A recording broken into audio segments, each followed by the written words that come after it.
তোমাদের আজকে পাইরুভিক অ্যাসিডের সংকেত মনে রাখার সহজ একটি উপায় বলবো। ধরো তোমরা তিন ভাই হলে সে কার্বন, হাইড্রোজেন এবং অক্সিজেন। আমরা সকলে জানি যে হাইড্রোজেন এর যোজনী এক, মানে কি হাইড্রোজেন সবার চেয়ে ছোট।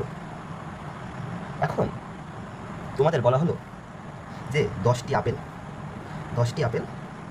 তোমাদের তিন ভাইয়ের মধ্যে ভাগ করে নিতে।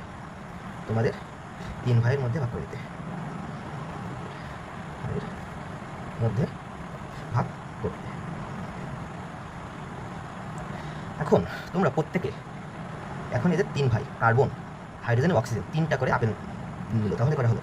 কার্বনের 3টা, হাইড্রোজেনের 3টা এবং অক্সিজেনের 3টা। তাহলে আপেল মোট কটা হলো? 3, 3, 6, 3, 9, 9টা। কিন্তু আর একটি আপেল বেঁচে থাকলো, বেঁচে গেল।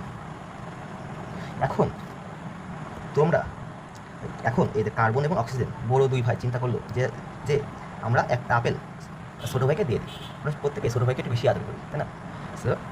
সে কার্বন এবং অক্সিজেন বড় দুই ভাই সিদ্ধান্ত নিল যে ছোটো ভাই হাইড্রোজেনকে একটি আপেল দিয়ে দেবে। তাহলে হাইড্রোজেনের এখন আপেল সংখ্যা কত হলো? 4টি। এবং এইটি হলো C4, C3H4O3। এটি হলো পাইরুভিক অ্যাসিডের সংকেত।